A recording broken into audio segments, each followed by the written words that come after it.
Hi, everybody. Welcome to Domain Sherpa. Today, we've got a great episode of Off the Market Forever featuring James Iles and Chris Zuiker, where we focus on the domain space through the lens of end-user acquisitions and upgrades. On today's show, we talk about a bunch of domains such as distributed.com, technologyholdings.com, Gala.com, and scan.com. And remember, if you're listening to the audio version of this podcast, you can also watch the video version at DomainSherpa.com and also watch some of our episodes on our YouTube channel at ds.tv. You can also check us out on Apple, Spotify, and the other podcast platforms as well. And as usual, big shout out to Dan.com, the #1 place in the world to buy and sell your domains with a special platform made for domain investors. With all that, it's time to get into this episode of Off the Market Forever here on Domain Sherpa, where all roads lead to domains.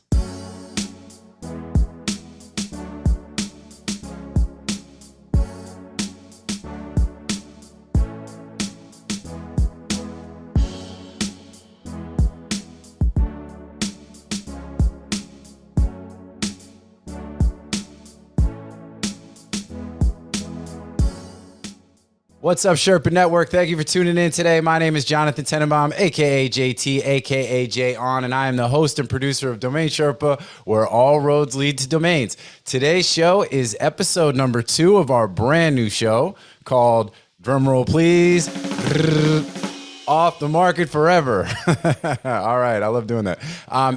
This show features James Iles and Chris Zuiker, the one and only, it's where we really approach domain name purchases and sales, trying to really look at it through the lens of the end user, right? We say off the market forever, and what we mean by that is that, when you have really premium, most of the time .com domains, but they don't have to be just .coms, but premium domain names, once they are purchased by the proper end user, at that point they're off the market forever, and that means that for anyone else who branding wise would have been using that same term, that same phrase, whatever it might be, the opportunity is then likely gone. Not always. I mean, we had some people that feedback is funny with people. We just released a show for the first time a couple of weeks ago, and they're like, well, what about this one time? And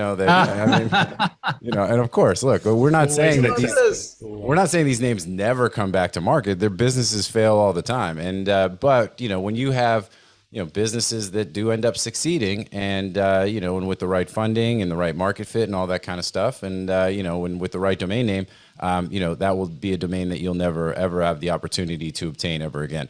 And I think for Chris's standpoint too, it's interesting because Off the Market Forever can also kind of speak to offers that you might get on a domain. So if you're trying to sell a domain, there are times where you've got a startup, an emerging business, a business is thinking of rebranding, and they may be considering a domain that a seller has, but the seller prices themselves out of that opportunity, and then that buyer moves on to another name, another brand. They pick something else, and then in that way, you also have the you have a buying opportunity that is now off the market forever as well. So it's really trying to find that sweet spot, But for us, so introduction of my co-host. To my right, I got my boy Chris Zuiker, aka Zuiker's Island, aka The Plug. AKA Joe Girard, AKA Z Unit. Boom. And so I'll go through your bios quickly, and then probably on the following shows we won't do that. It's how we do it on most of these Sherpa shows. Once people are on, I know everybody knows who these guys are, but just for the folks who don't, Chris is almost 20 years, executive veteran sales and marketing, managing accounts over 100 million in annual sales revenue. You can see his bio on the media options page, but he is arguably the #1 domain broker in the world, working for Media Options, the #1 domain brokerage in the world.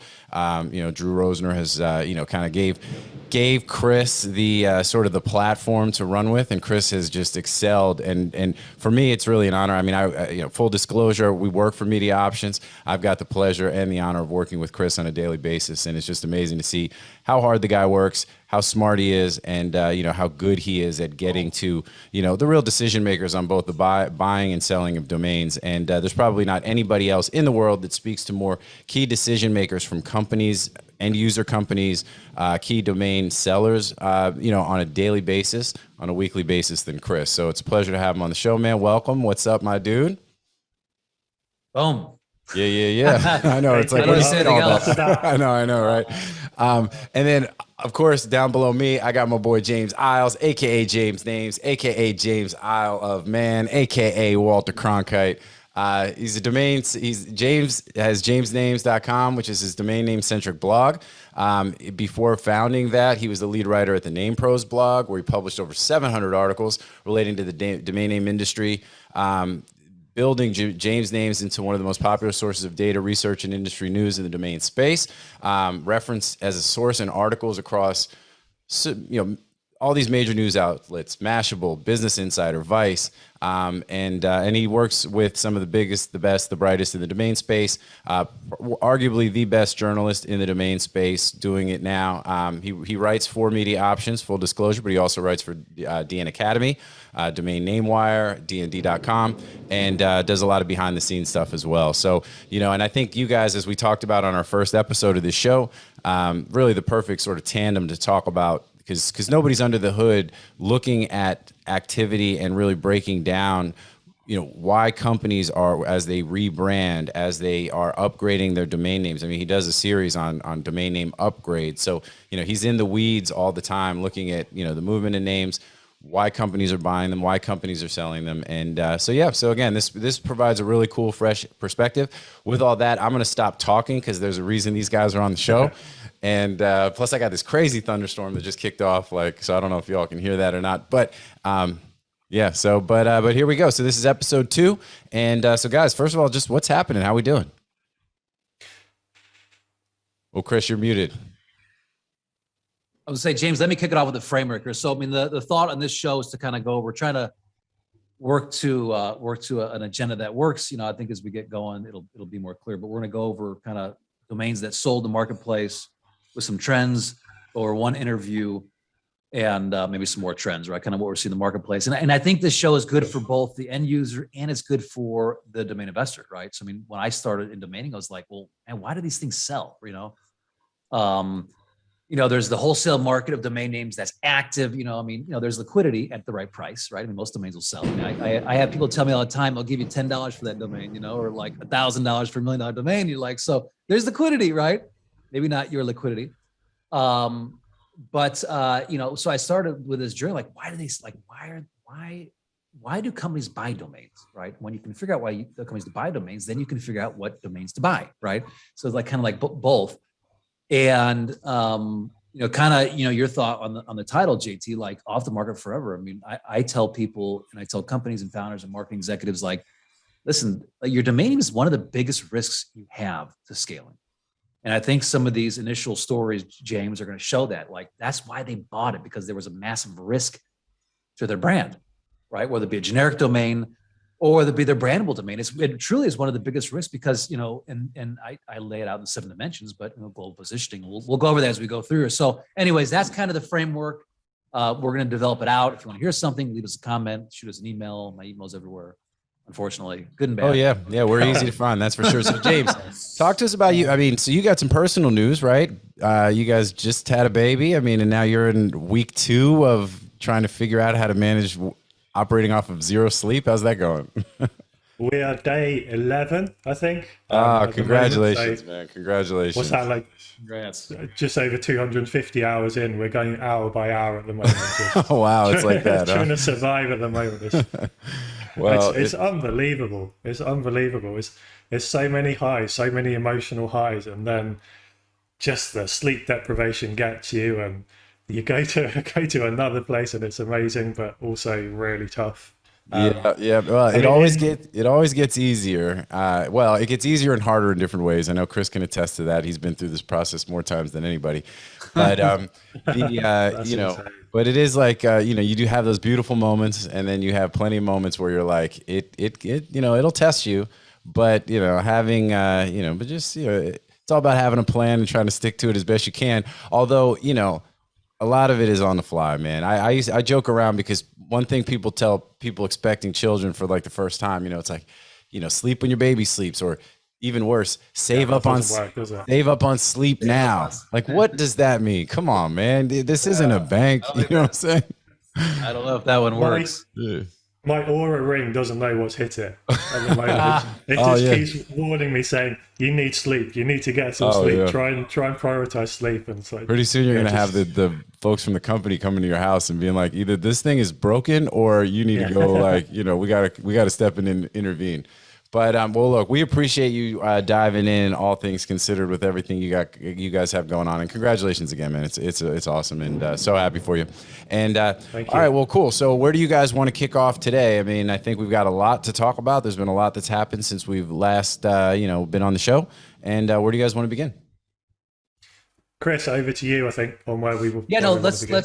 let's go through your list. I think we go through sold domains, and then I think we integrate trends into that, as well as like insights, and then I think we hit your interview, because I think your interviews, I mean, are priceless. And James, I didn't realize you had 700 interviews. That's like amazing. No. 700 articles. Articles, but it's still that's like amazing. I mean, like literally, Yeah. Well, it's like a Malcolm Gladwell tipping point. Like you pass the tipping point. It's somewhere in there, you know.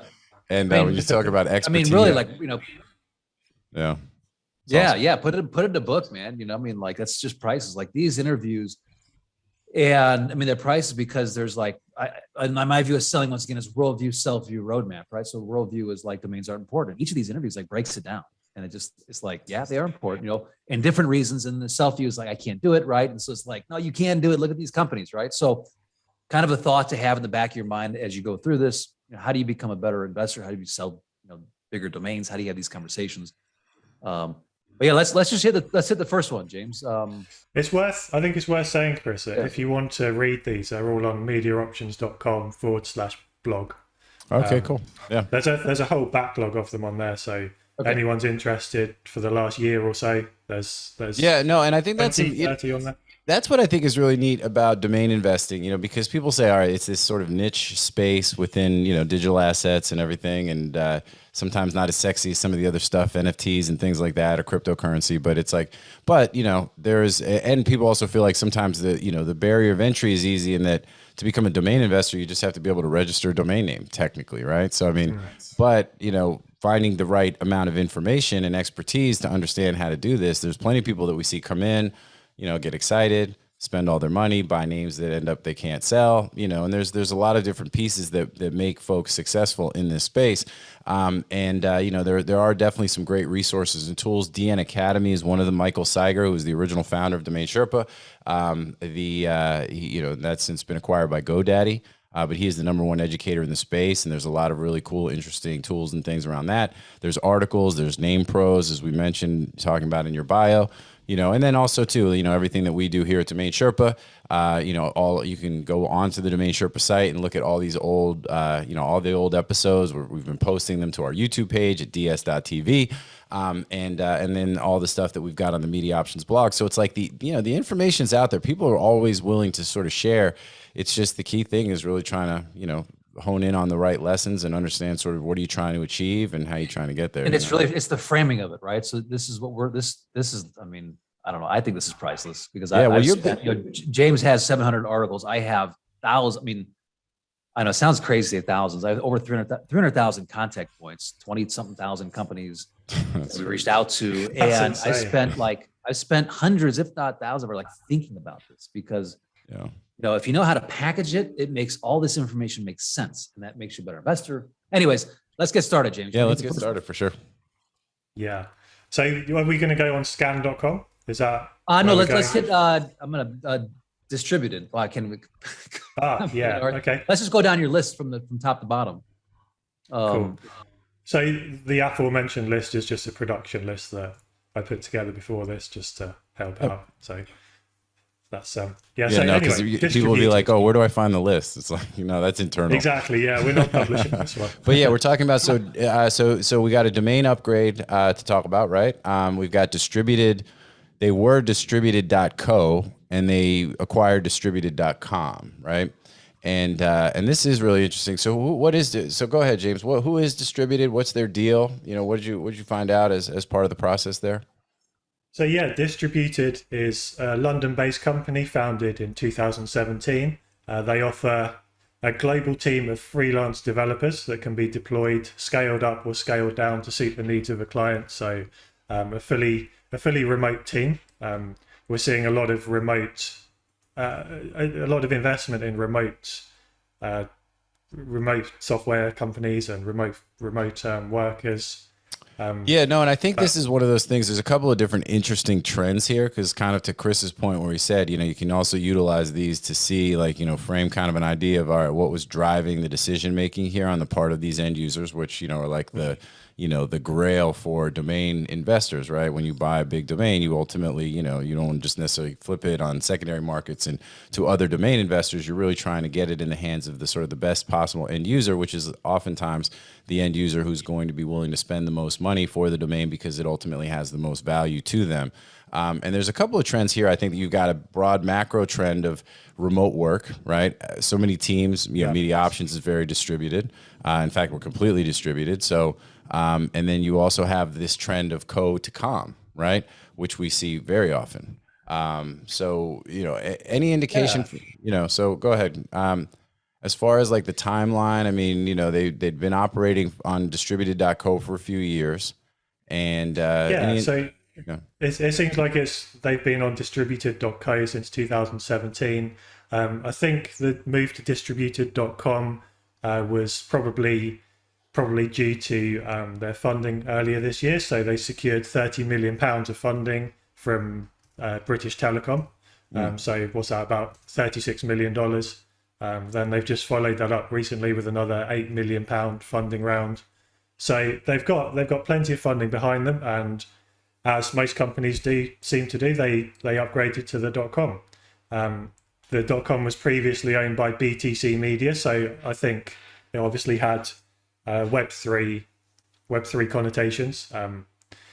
But yeah, they've reattributed it to fit their needs. Yeah, I think the and I think James, as we go through, we'll kind of come up with our own little framework, right? So was it funding, right? How long were they around for? Like how does it interact with 7 Dimensions? When I look at this one, it was interesting because we were talking about trends as well, right? So I look at trends in 3 ways: economic, social, economic, and technological, right? So social is like what's happening in the marketplace. Like, are there peers doing this, right? Is there social trends? You could say, the whole move to online was a massive social trend, right? I mean, just because the world changed. Economic is how much money's out there, is money flowing. And, where are we at in the cycle of money, right? So, we were like in this massive push, right? Trillions of dollars got printed, VCs and private equity was going nuts. And then the last trend is just technological, is like what's happening from a technological standpoint. And you'll see that maybe with some of the newer GTLDs. And it's interesting here because, in this case, it's like I just, one of the things I look at is, okay, I go to LinkedIn. How many companies are out there with distributed in their name? And there's quite a few. I go down to like the 4th page, and it's like, the Distributed Energy Show, Science Distributed. So there's quite a bit out there. You could say noise, you could say competition, right? For what we call the gold position for their brand, and we'll bring that, and that's going to come up over and over again. But I think, James, you said. I was just going to say, probably they're in a very similar field as well, so distributed teams. I can imagine that other companies called Distributed are in the same space. So securing distributed.com means that this company is distributed online. That's it.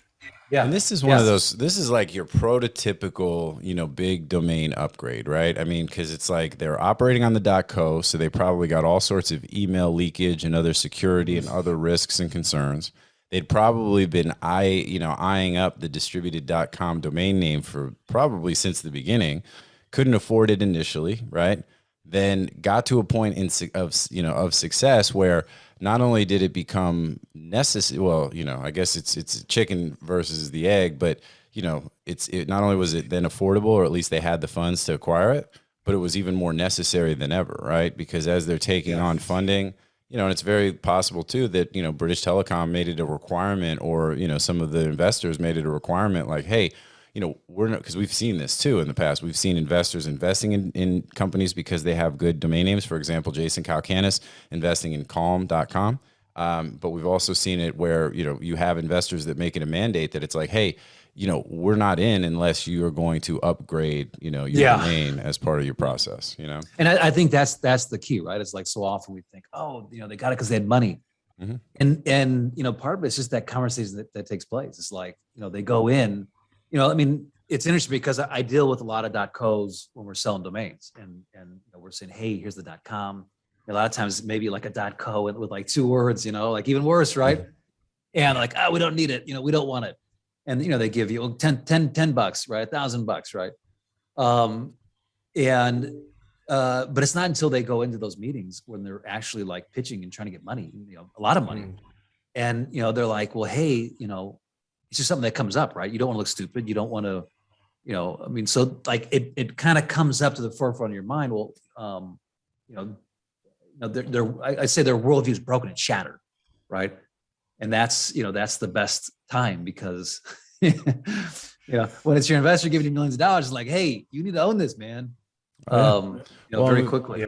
Yeah, and we've also seen it too, where it's also part of the pitch deck, where part of what the use of the funds is going to be. Hey, we're raising funds. What are you going to use the money for? Well, one of the first things we're going to do is upgrade our domain name, and and I think those are the things that are really drive. And again, that's why I look at this particular upgrade as it kind of checks almost all of the boxes, right? I mean, it had started on the lesser quality domain. But had a very clear brand, right? Distributed. It hit, they had more success. They got funded.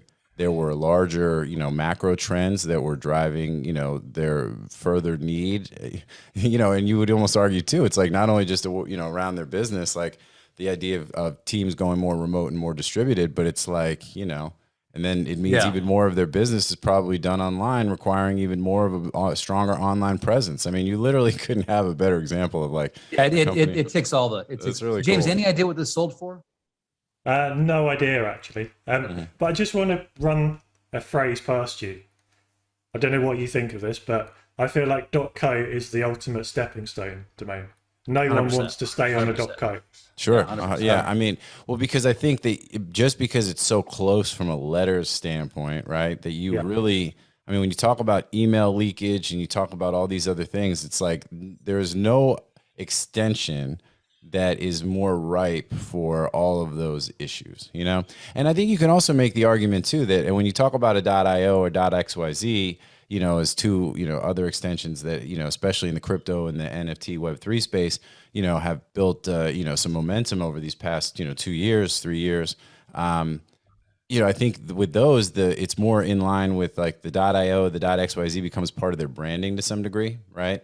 So it's almost like, because it has to, right? You can't just be, Zoom and not have the zoom.com if you have the XYZ domain. You almost have to be, we're zoom.xyz, right? Like, and with the co, it's just too close. You know what I mean? It doesn't create enough differentiation. Massive. You know what I mean? And the perfect example is Overstock. Do you remember them? They rebranded to o.co. A long time ago. Yeah. They lost 61% of their traffic to o.com.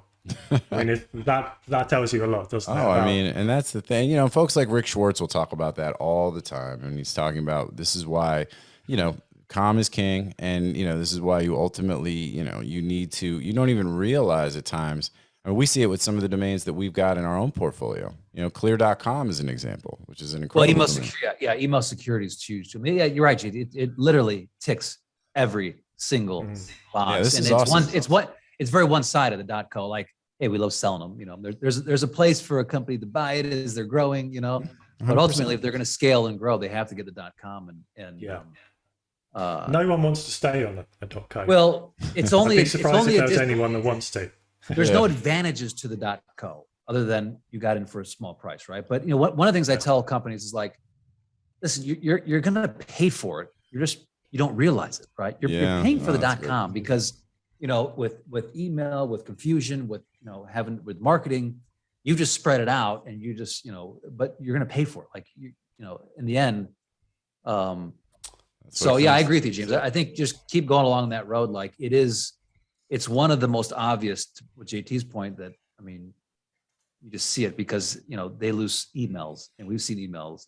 Oh man. I mean, and so you could argue, I guess there's two benefits. It's like, you pay less to get it, and there is one less letter technically, but the letter is the letter that no one has a problem putting it in. It's the one, it's literally like one of the letters that, you know, it's on the wrong side of the dot if you're trying to shorten your domain name, really, you know, although, but yeah, no, I think this is, so it'd be interesting to see how it plays out and see if, you know, their continued success. And, you know, with all of these, you know, we'll keep an eye on these. I know, James, you know, we've talked about this, and, you know, maybe get an interview with the, you know, with the founders or some folks there. Get if the, you know, there are some folks out in the space. George Kirikos, for example, you know, does an excellent job of finding out, like, doing the sleuthing to determine what. Yeah, it'd be interesting you know, to see what they paid for it. Yeah. you know, to see what the, you know, and then we can do follow-ups on all these as well, which is pretty cool, you know, and this really does provide a really good, and then it becomes a question of, okay, if you are, you know, and I don't know who BTC Media is, but, you know, then it's a question of like, all right, you've got the distributed.com. It's like, how do you get a hold of distributed.co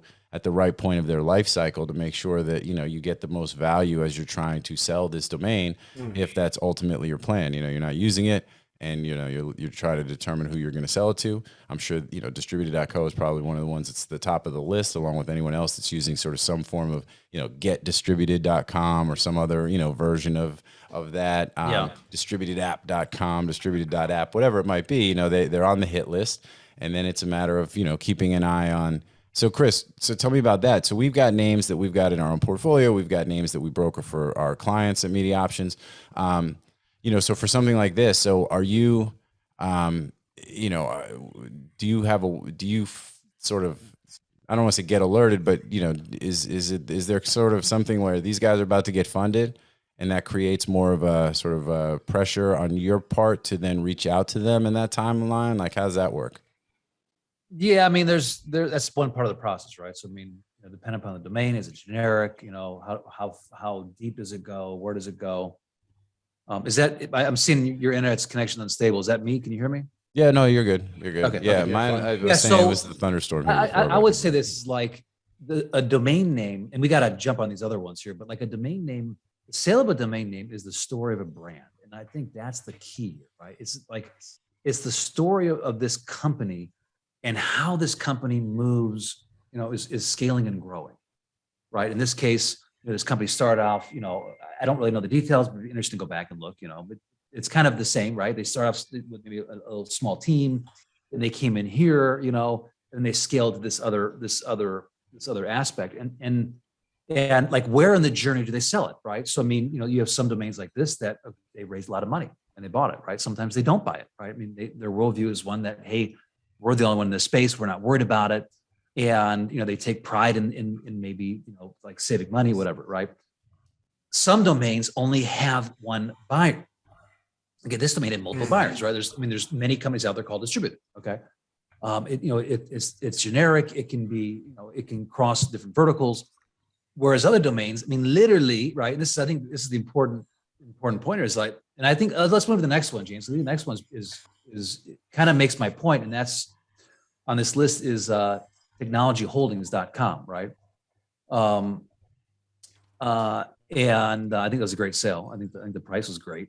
You know, in this case, you know, it's generic in one sense. There's other technology holdings out there. You know, they had a dash in it, and that dash, I mean, is like they, you know, they're like a merger and acquisition company. So I mean, they probably were losing traffic to the other one, and they're saying, hey, what's going on here, right? So at a certain point, they're like, you know, if we can justify hiring a salesman, we can justify buying this domain for $150,000, because it'll literally, you know, do the work of like 10 salespeople, right? Just in the clarity it brings. So for the same, yeah, probably a recap of that is that Mike Mann sold TechnologyHoldings.com for $150,000 recently.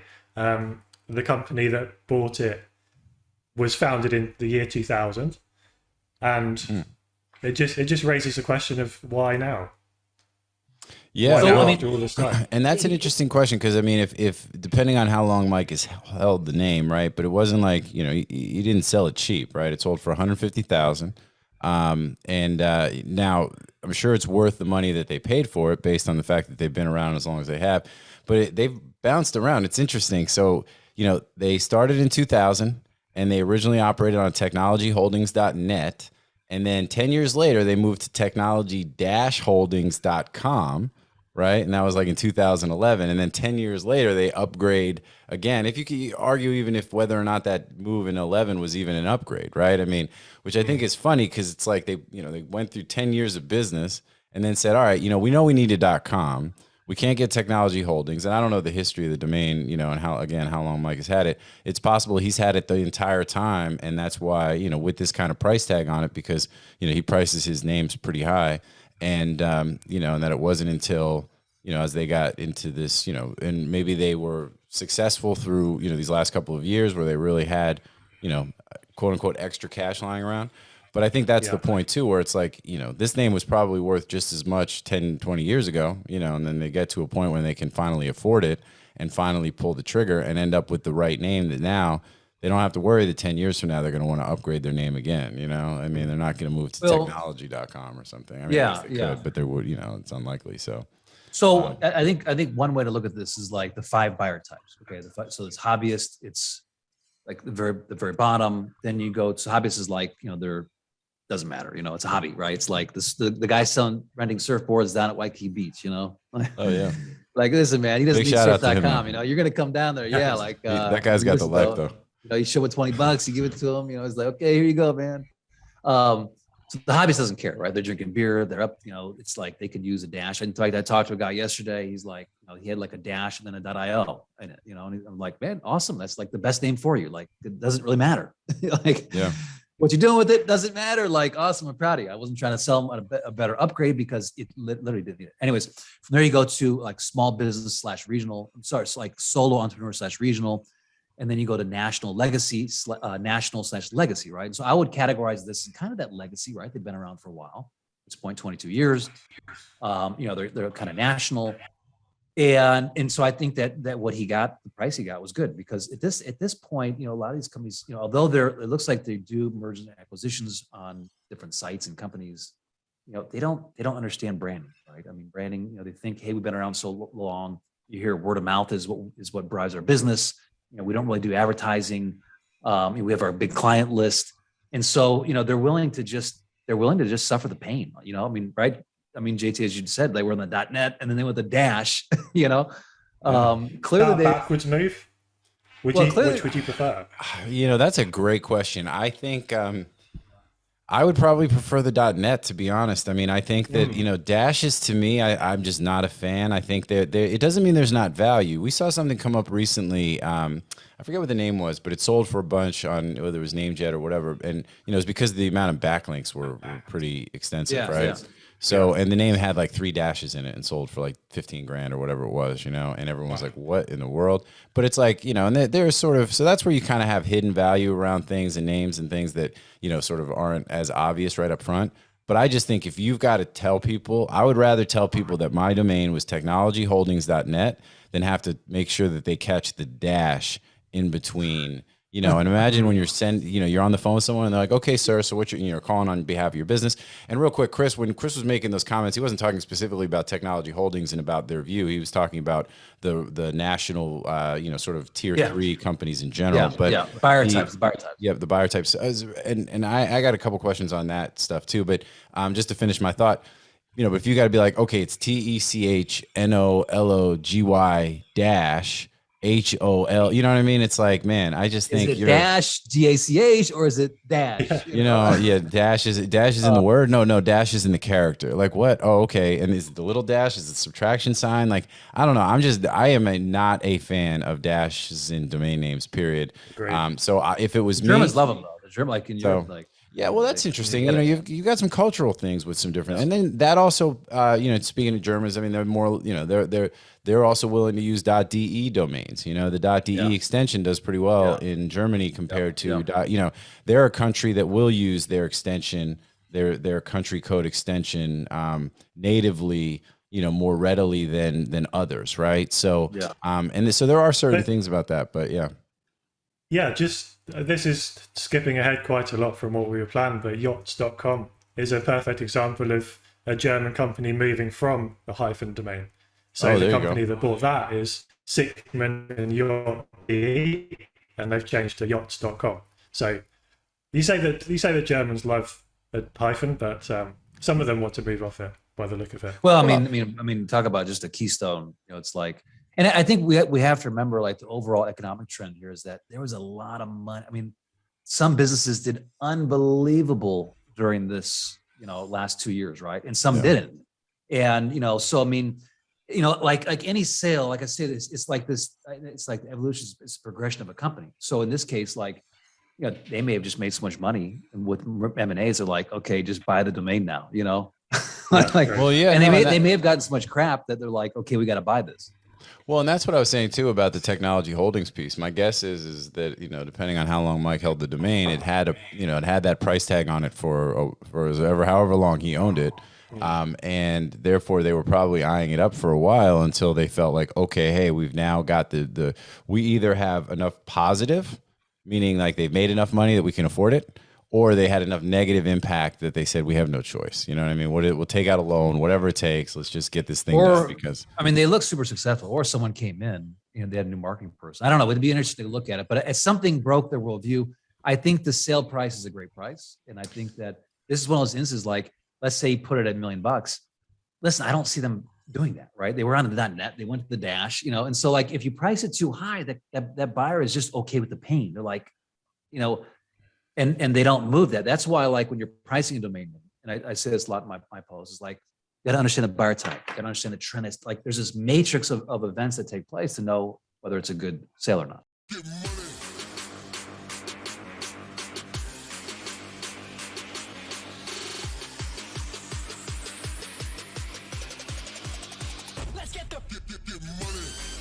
Media Options is the industry's leading domain broker specializing in domain acquisitions, high-value domain sales, and domain name consultation.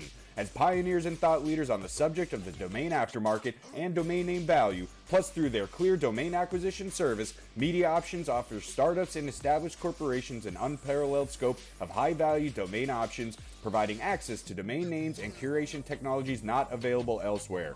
Media Options believes in the power of a great domain name and is dedicated to helping you obtain yours. Call or email today to put a domain to work for you. Well, let's talk about the buyer type stuff. Is that in your .com strategies book, by the way, like the buyer types? Like, where, because you mentioned certain things, and you do this even when we talk daily about different business things and deals and things we're working on. So these kind of references that you make on the show, is this available to the general public?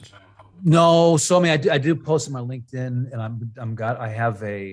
I think I posted on, actually there's a blog article on Media Options. I'll have to get it. I'll get you the link. I did it like 3 years ago. Well, we don't want to give everybody the secret sauce. You know what I'm saying? I just, no, but it's out there, but I actually have a new book coming out. And it's going to be in that.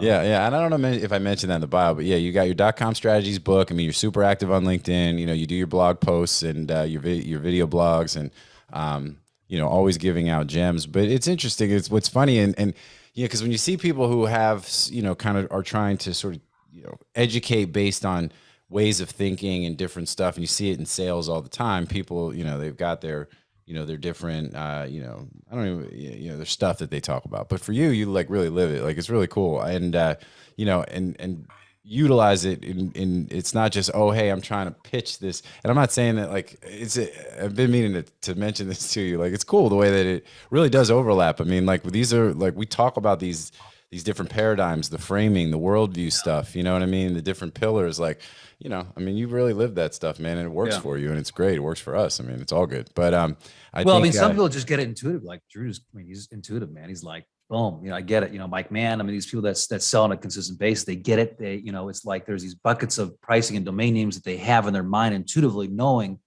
that there's different buyer types that it attracts, right? So I would often say your domain attracts who it attracts.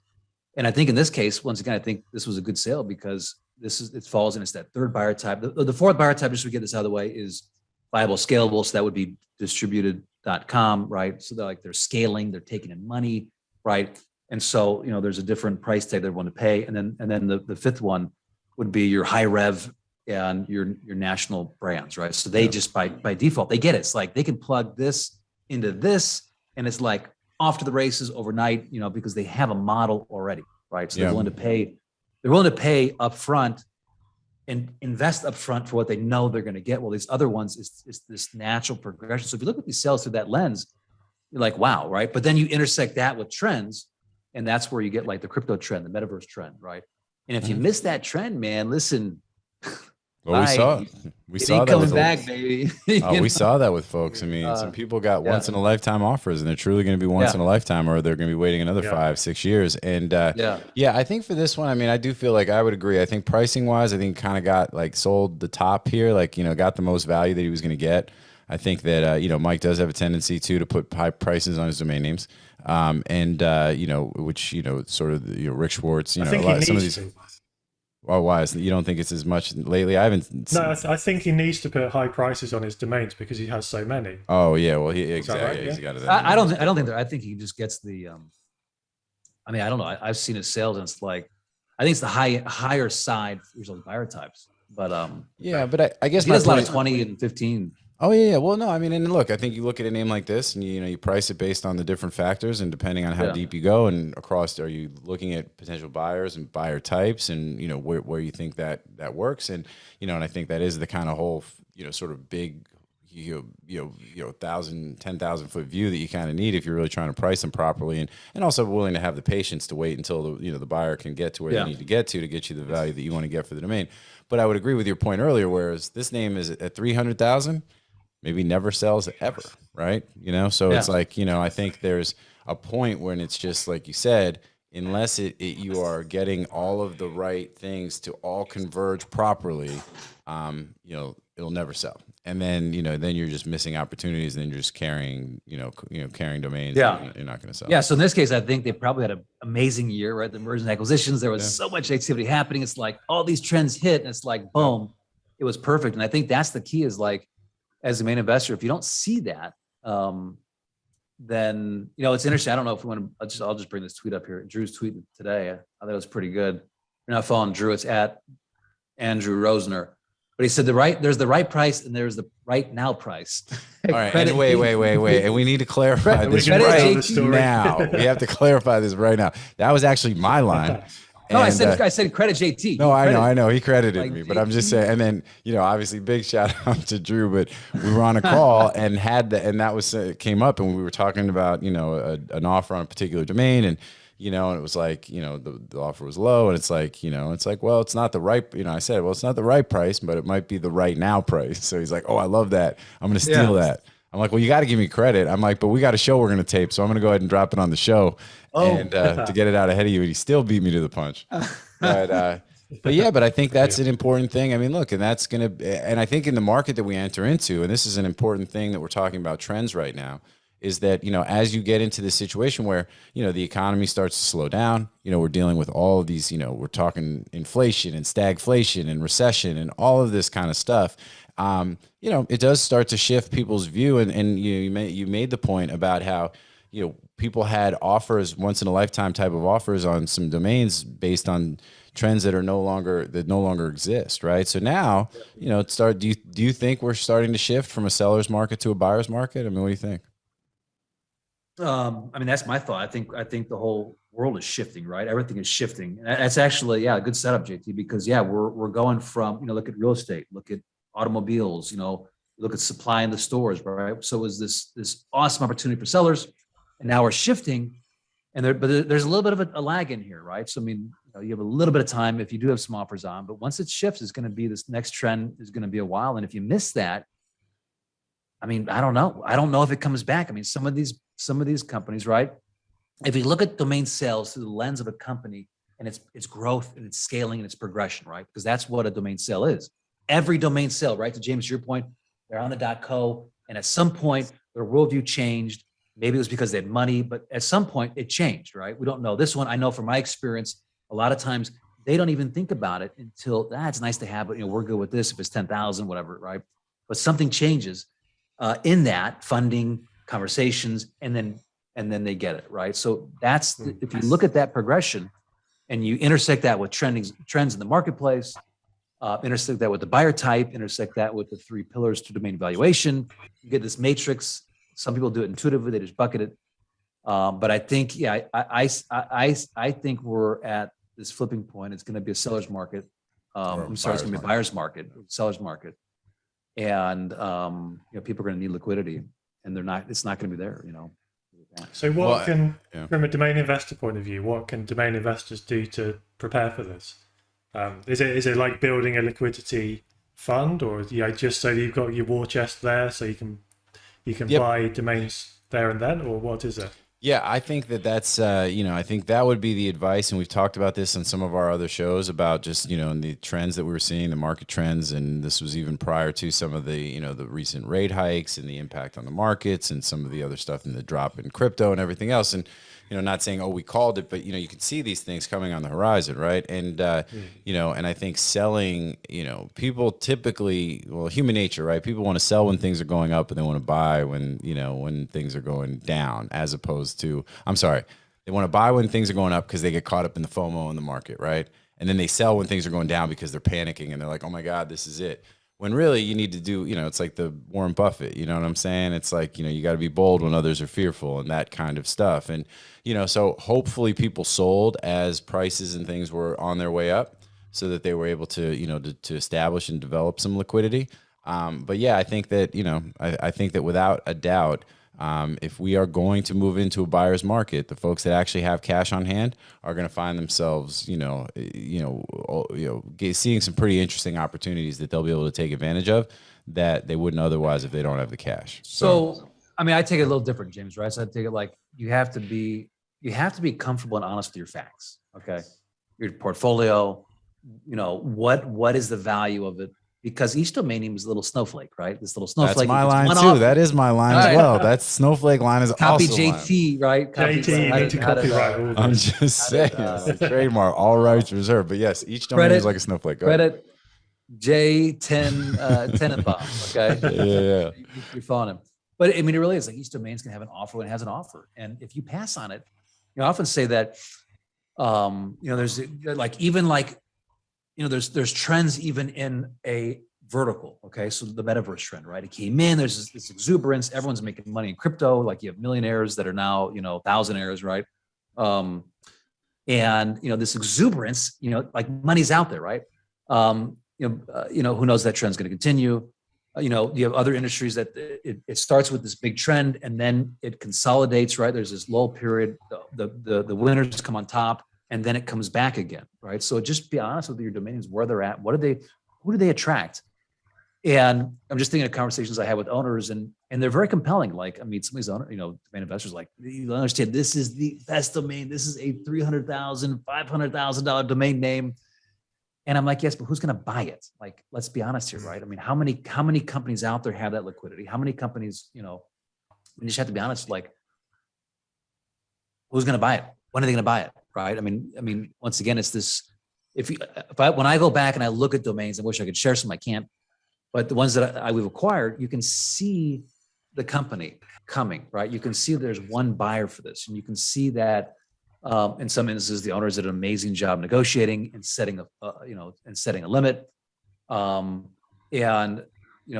they pass and they harden their marketing, a lot of times they don't come back. So I think, James, my key point would be just be honest with your domains, with the industry, with the trends.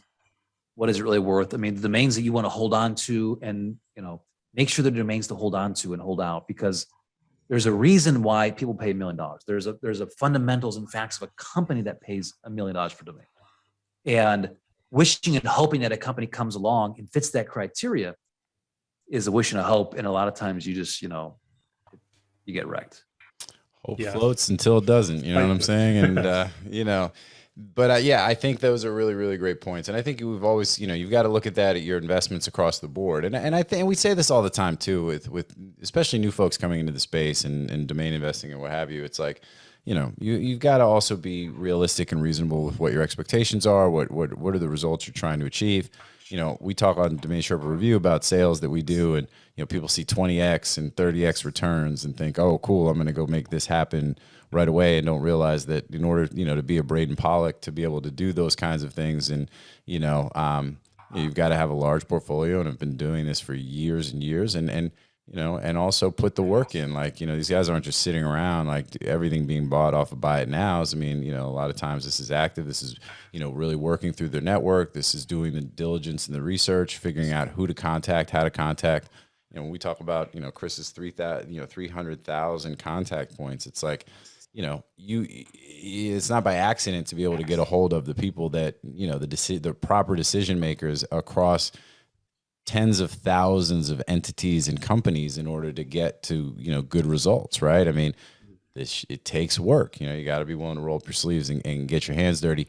And that also has to start from a place of being realistic. Otherwise, you're going to burn out and again, kind of come and go. So, well, I'll just as well. Yeah. Consistency as well. I think that's probably why you're successful, Chris, is that you're consistent. You hit it every single day. Yeah, I mean, there are very few people have that, that stick to itiveness. Yeah. I mean, it's all, man. I talk to the coolest people in the world. It's just like, it's not even. I tell people it's like, I mean, it's not even work. It's like, I love it. Like, it's cool. But going back to, I mean, some domains don't have a buyer. Okay, you have to be. You have to realize, like, there's no buyer. Like, so many times we want to. Like, people present domains like, hey, Amazon wants this. I'm like, why would Amazon, like, they have like the best portfolio they don't use? Yeah. They're doing Amazon, right? And so, everyone can look and say, well, this company could use this, but will they ever use it, right? And most companies, it's the 4 strategy of domains are brand, sub-brand, marketing, defensive in nature, right? And most companies are only going to invest in their brand because it just makes sense. Like, why would they have multiple brands? It doesn't, it dilutes their messaging, it dilutes their marketing dollars. And so they're going to pump it into their brand. But I'll just, one more pointer. When I look at trends, I look at them through, and I'll just say this one more time, right? So it's economical, it's social, economical, and technological. And from a social standpoint, I think one of the trends, and I think it was a good discussion, and I forget when it was, JT, but it was like on the .ios. I saw it from Drew, our .ios trending out, and .xyz is trending in. James, to your point, .co goes to .com. I haven't sold a .net. I think I've sold one .net in all the 6 years. Yeah, no, .nets are very very niche. I mean, within a niche, and yeah. I mentioned Braden. Braden is an example of somebody who is. But even Braden will tell you, as much as he's a buyer of really premium .net domains, he doesn't sell a lot of them. Because they're just. And so that social is like, there's the social with everyone going digital. So, I mean, and James, your point, like these companies, like work from home and technology, and, there's the social trend as far as extensions. I think the XYZ, we've seen a little uptick there. It's not like, crazy, but there's an uptick. From an economical standpoint, I think the trend is going to, JT, to your point, it's like we're seeing a shifting in funding, and that's going to get more exacerbated as we go. I don't think we've hit even the tip yet. Money's it's gonna look for a more strategic home, and it better be strategic or they're going to move. And then from technology would be more the extensions like the .xyz, right? So, yep. Anyways, that's my frame with how I look at trends. Yeah, no, and I think it's interesting, and I agree. I mean, we talked about this a little bit about, Drew did say, he called the top on IO, and and XYZ is being a little bit more sort of, seems to be a little bit, and some of this is very anecdotal, right? But everybody always comes home to .com, when it really matters, right? And you say that all roads lead to domains, but all roads lead to .com. All domains. roads lead to I think we need to rephrase that. That's it. We'll rephrase it for the purposes of this show. So let's talk about one, maybe two more, and then we'll be able to shut it down. So let's segue into Gala.com. I thought this was a good, you got this on the list. Did you do an article on this one yet, or on Gala? So I've done a couple of articles on that on jamesnames.com. Just really highlighting, first of all, Gala Games acquisition of Gala.com, moving from Gala.games to Gala.com. And then the next point was, the next article that I wrote was just about why the company bought it. They're moving beyond gaming. So they've outgrown their original domain name. Arguably, they probably could have bought this domain name a long time ago when they were still just a gaming company, but they've completely outgrown their original domain. So they're looking at Web3 music, Web3 movies. So obviously, Gala.games doesn't fit the bill anymore. Gala.com does. No, and I think this is a great point. And I think, so full disclosure, we were involved in this deal. So, we can't, we got to be a little bit careful what we can disclose or not. But I think that, as you have astutely seen from, outside looking in, this is a very, dynamic company in a very dynamic space. And they are, expanding. This is all publicly available, sort of, you can, sort of see this and view this. But yeah, it is the shift from games to, going much broader, right? And I think that now, they've now achieved that. They've gotten the .com, the domain they're never going to move from. And I personally think the company's great. It's super exciting. You mentioned in the, partnered with Snoop Dogg, and, they've just got all sorts of different cool stuff that they're doing, and, really trying to make sure that they secure and establish themselves as a global brand across, multiple sort of ventures and different things that, expand beyond just the pure gaming piece. Because everybody knows what they do in gaming. Like, that's now known. And, they don't need a .games to continue to, continue to push that sort of, agenda. Well, they were using several other extensions too. It wasn't just Gala.games. There was Yeah, so in a way, it's almost like a consolidation, really, into the best. Yeah. I would say the two. Oh, sorry, James. You something else? No. Go for it. I would say, there's an interesting dynamic with desire, right? Desire, money solves. You can, like I often say to companies, like, once again, it's like you're paying for it. Might as well buy it. I mean, you're paying for the confusion. I love that's a great line, by the way. You're paying for it, you might as well buy it. So that's I mean, you're paying for the confusion to not have it, but you're paying for it, right? But it's because it's built into the bottom line. People, because it's already built into the profitable model, they don't see that. They don't want to see that, right? But it's like, okay, your marketing, all these things are higher because you don't own this, because you're creating this confusion. And why let another company come in and own this and just like literally send traffic to this other company forever, right? Yep. As well as the risk that you have. So there's Oh no, I was just gonna say, sorry about that. But the and when you're using multiple domains, right? It's even creating more, multiple not .coms. It's like you're even creating more confusion around who you are. Because I really do think that if you're not using a .com, you have to make the right of the dot piece like core to part of your brand, because you have to distinguish yourself, right?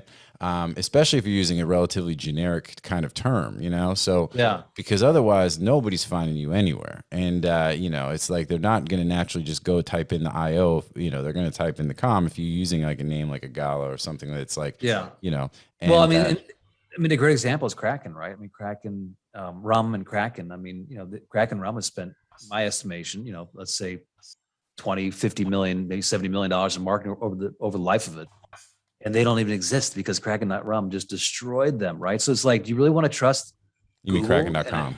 Yeah, Kraken.com. Yeah. Do you really want to trust an algorithm for your brand? It's like, well, that's the thing. And like you're trusting you're trusting the algorithm in ways that are not consistent with what we've seen. You know what I'm saying? So it's like, it's the idea of like, history doesn't repeat itself, but it often rhymes, so, and these are things that, there's certain things that you can do, and that's Mark Twain, so I can't take credit for that one, but there's no question that it's like, you don't make it harder on yourself, and, you're not going to necessarily like, and in ways that you don't need to. But I think absolutely to your point, Chris, look, you're paying for it anyway, so you might as well spend the money. Yeah. So there's at some point, or you're spending the money, you might as well pay for it. That was my point would be, it's also desire, right? So there's like, I know I have so many frames, and like all these frames, they kind of come together. It's like, well, it's not that complicated. I know it's not complicated, but I'm just trying to put down in thoughts what some of the best salespeople do intuitively. Okay. Like, sure. There's intuitive nature to like, Drew and the other bigger domain investors, they get it, or any salesperson in the industry, they just get it. So there's this desire that takes place, and that's, really what brings across the finish line. And I actually did a podcast, chrisegger.com, go to Fortune Podcasts, it's .com strategies. It's on Apple, iTunes as well. And I was talking about my key learnings with Dan.com. And it's like, if there's no desire, you can't, like, you have to have desire for these domains. You have to they have to want it, to be leaning in to buy something. And, so often with the Dan.com leads, it was like, and these were varying in domain. Quality, okay, some of them were like, nothing. But the same pattern happened is that, the lead came in and then they countered the offer. Let's say it was $100, $500, $1,000. They countered it, 35, 50, 75. and then they rejected it, and then there was like nothing, and you see the owner come back and say, well, hey, domains are important, they're like real estate in New York, and trying to like, okay, I'll take 65, okay, I'll take 50, okay, I'll take 40. And it's like, listen, man, there's no desire. Like, they're not leaning in, they've walked on, right? And so that's what you don't see in these bigger sales, is like there's this natural flow. Okay. And that's what we do as domain brokers, is like you're trying to increase that desire with information, whether that be logical or emotional information, right? Emotional is like social proof, to get them to like increase this desire to see that, hey, it's the best thing you can do. And by the way, it's going to be, you're paying a fraction of what it's worth for your brand. Okay. So you're getting an amazing deal, even at $1 million. Yeah. I would say like, there's desire, right? So that would be my 2 points on this sale. We desire and timing, Yeah, no, I think that's a fair point. And all good stuff. So that one, and then so we've got, let's take 5 minutes. Let's close out with one more on the record. I thought this one was really cool. Scan.com, because you did get a lot of the words directly from, on the record from the founder or the co-founder of Scan.com. So let's talk about this. I mean, what did you think? And I think that, this was one of those things. What were they using prior? So they were using National MRI Scan. But what was the domain? Yeah, so before that, they were just a UK-centric company. They were called National MRI Scan, using nationalmriscan.com. I don't know, do you have MRI scans there? Are they called the same thing? I don't really know. Yeah. I don't know. I call them MRIs, yeah. So, the company basically provided a private means of getting an MRI scan quickly in the UK, which can take a while because of the NHS system here. We're pretty backlogged, so cutting the system out, getting to the front of the queue, that's basically what they were doing. They were self-funded up until, I think, last year, when they went out and got funding for the first time in anticipation for moving to an international market.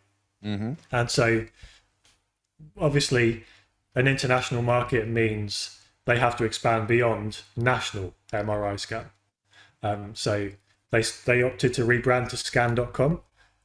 Notably, the company is called scan.com rather than scan.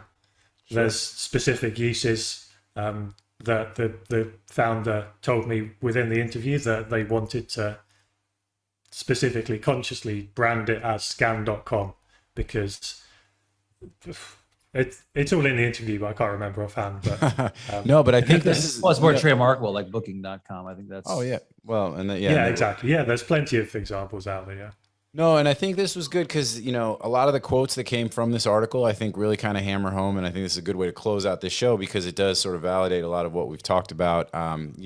Going out and raising funds with scan.com was a lot easier, So I think, we made that point that was one of those things. It's like, instant, viability, instant sort of brand integrity, if you will, and trust is a big part too. When we talk about why these companies invest in big, premium.com domain names, it's that, because you sort of recognize right away, it's like, okay, they're for real, right? It's like, you can see it, you can recognize the fact that, it's almost like, okay, that, a company that's got that kind of domain, that can be up there with some of the biggest companies in the world.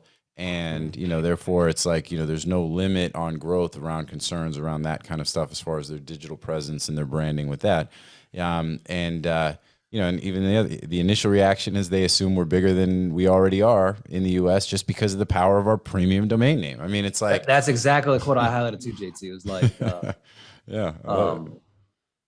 it's James. Yeah, I was going to just, on the point of, the funding. I mean, just having the scan.com domain name on the front of your pitch deck, that just speaks so much about your ambitions and your plans going forward. I think that having that domain name just speaks volumes, as it could speak 1,000 words, really. Well, and it's like a car, right? It's like, okay, you're pulling up in a car that you're gonna enter into a race, and if you show up with a Ferrari versus showing up with like a Prius, out Ford.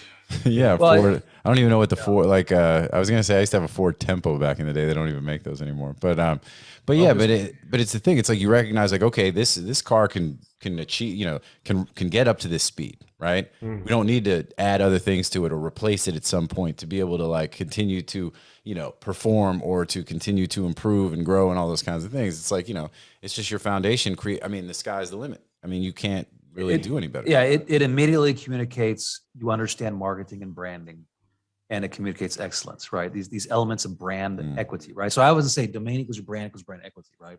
In the end, it's brand equity. Like that's a brand is just first it starts off with just letters, word, then it becomes a brand because you breathe life into that. But then this equity, brand equity, is the accumulation of everything. And yeah, so I agree with you. Like this brand, it's a brand equity, it's trust. I mean, it's a great quote.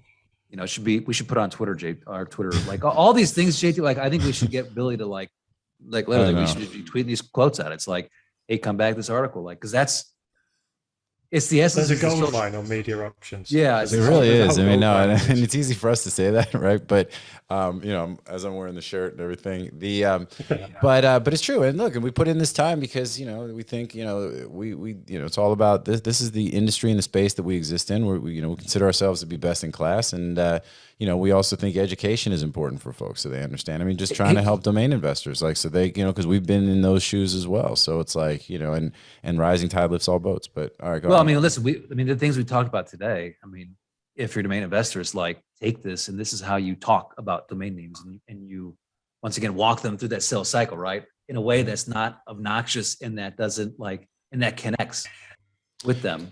That because I think that's a key piece too, because it is and domains are this amazing opportunity to level the playing field. It's like you can get into rooms and in conversations and in meetings that just by owning a domain that you otherwise wouldn't be able to get into, right? And so you could find yourself negotiating with some huge companies and big players, big brands, things like that. And and I do think it is important the way that you frame it and the way that you can discuss it and talk about it, because if it's just like because people have it, and there's a lot of heuristics that also play into this, but it plays into owning any kind of an asset or a digital asset or stock or whatever. But people have a weird tendency sometimes to just sort of frame things in ways that just don't resonate, right? And to them it seems like it makes sense, but it's like but without the context and understanding of how some of these other players look at it. I mean, again, this is why I think for you, dude, it's like it's the folks that you talk to on a daily basis, nobody gets it better than you do.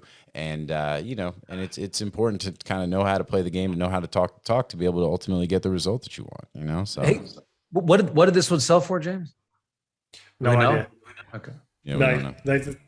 I did ask that to them. Obviously they told me straight away. A lot of money. You're not having that. Yeah. But, and then other quotes from the same article, we recognize the importance of an incredibly strong brand. We want to become a category leading brand, and it is. It's like you really can't get much better than this domain name for the space that they're in. I don't know that MRI.com, maybe. I mean, it's listen, everyone needs to go to Media Options blog and read this article. Read the article. Yeah. I like scan.com is bigger, better. I mean, and if nothing else, I mean, just the value of the domain itself, like just over time as an asset is just incredibly valuable just on the balance sheet.